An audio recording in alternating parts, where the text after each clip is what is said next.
All of his co-workers were gone. What could it mean? Stanley decided to go to the meeting room. Perhaps he had simply missed a memo. No matter how hard Stanley looked, he couldn't find a trace of his co-workers.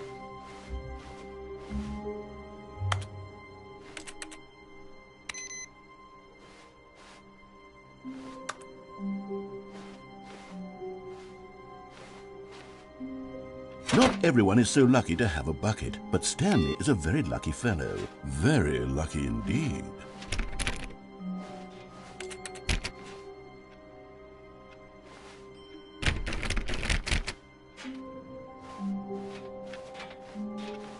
Stanley pressed the bucket upon every little thing in the office.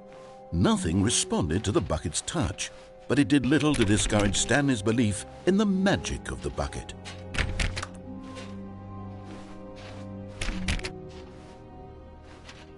Stanley clutched the bucket tightly to his chest and entered the door on his left.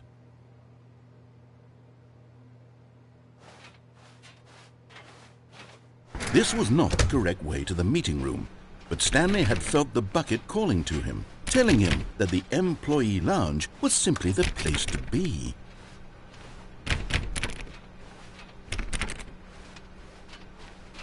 And here it was. Had the bucket turned out to be correct? Was this? No, never mind. The bucket was wrong. Stanley took the door on his left to go back to the meeting room.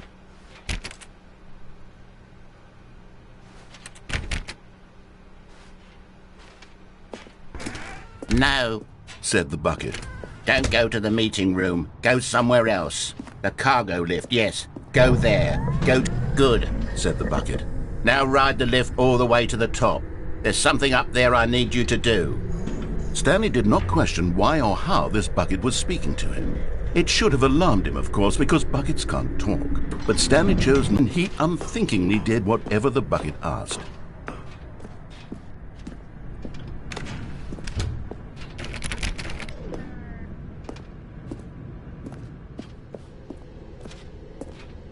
No, stop.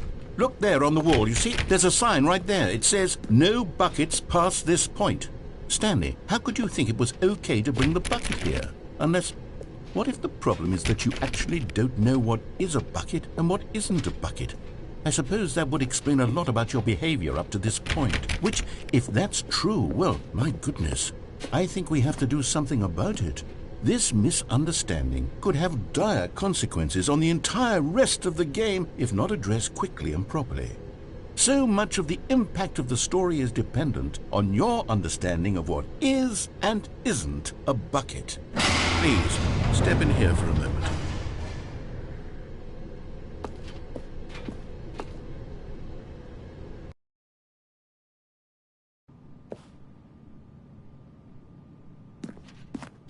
Now then, I'm going to run you through some test scenarios and you'll tell me whether or not the thing I'm showing you is a bucket.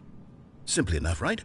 This should tell us everything we'll ever need to know about what is or is not a bucket. Okay, let's begin. Item 1. Is this a bucket? Of a bucket, not an actual bucket.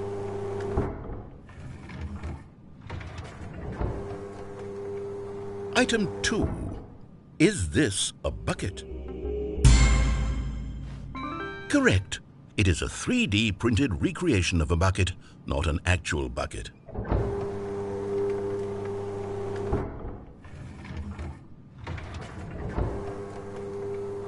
Item 3. Is this a bucket? Incorrect. This is a bucket.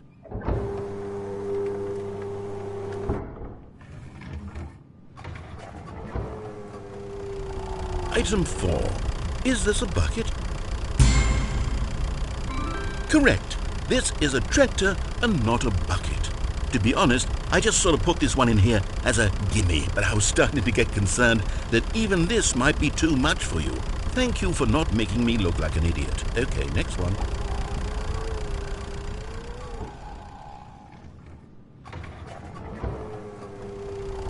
Is this a bucket? Incorrect. This is a bucket.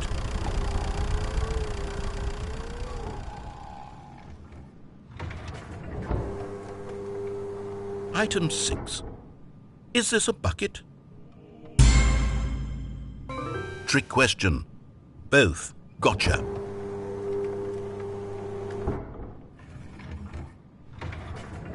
Item... Wait, hold on. I can't find the next one. Let me see. It should be around here somewhere.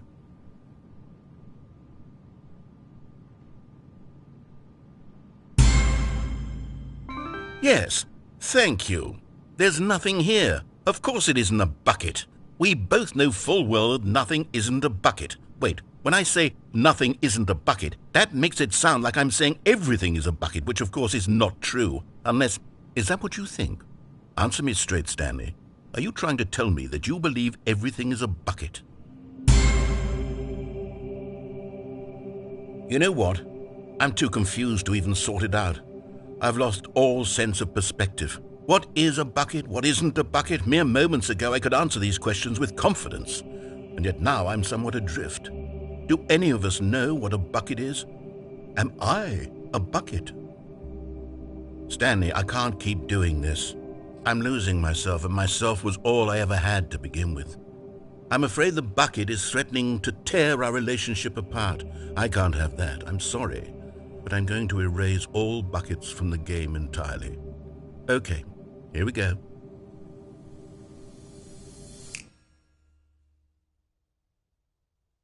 What happened? Is everything gone? Why did everything disappear? Wait, was everything a bucket? Every single thing in the game was a bucket. Oh my God, I had no idea. How could... Except me. I'm not a bucket after all. And you, Stanley, you're still here. You're not a bucket either. Oh, this is wonderful news. We're not buckets. Yes, I actually feel much more at ease right now. It's delightful to get some clarity on that issue, but it doesn't change the fact that we haven't got a game. So, tell you what, I'll reset everything and we'll put back all of the buckets, okay? And we'll know that it's all a bucket. But if you run into anyone else, maybe don't mention that. Who knows what that information might do to a person? All right, here we go.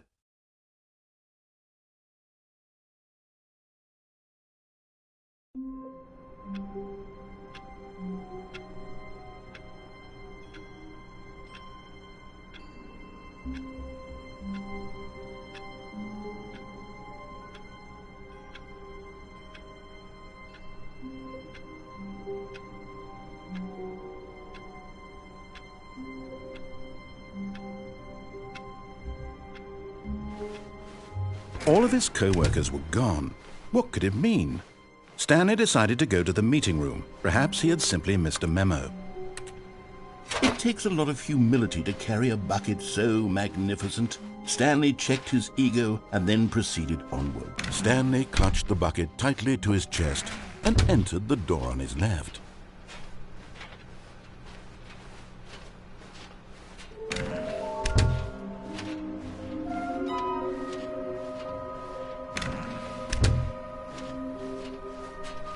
Coming to a staircase, Stanley and the bucket walked upstairs to the boss's office.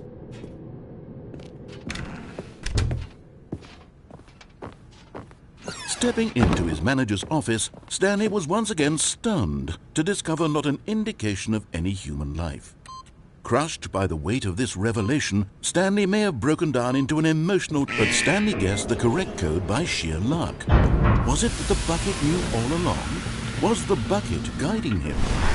Yes, this is certainly the most logical explanation.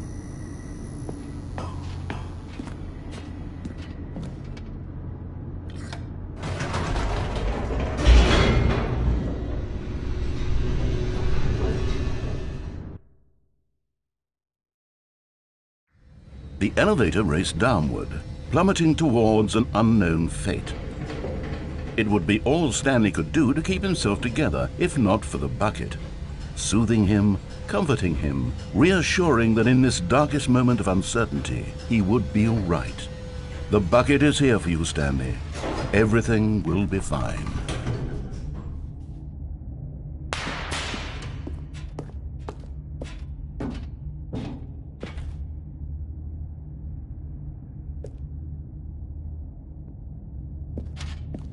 Stanley and the bucket walked straight ahead through the large door that read, Mind Control Facility.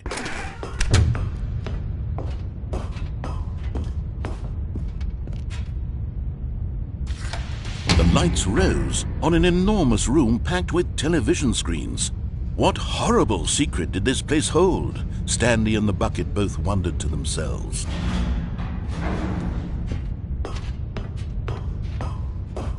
Jumped to life, and Stanley nearly dropped the bucket in shock. Everyone in the office was being videotaped, monitored like guinea pigs. The bucket had never seen anything like this, and it very nearly burst into tears as Stanley cradled it gently, reassuring it that everything would be fine.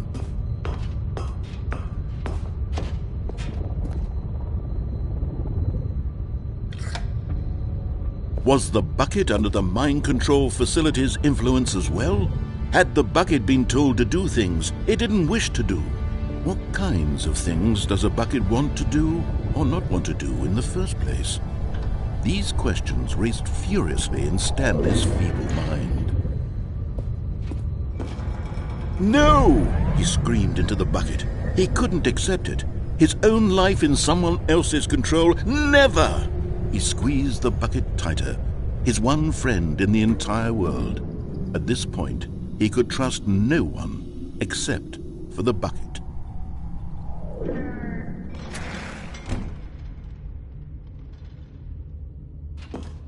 But here was the proof. The heart of the operation. Controls labeled with emotions, happy or sad or content. Walking, eating, working, all of it monitored and commanded from this very place. And as the cold reality of his past began to sink in, Stanley decided that this machinery would never again exert its terrible power over another human life. For he and the bucket would dismantle the controls for good. Two best friends, Stanley and the bucket, up against the world. They high-fived in a really cool way, and the bucket made a sassy comment about taking down the system.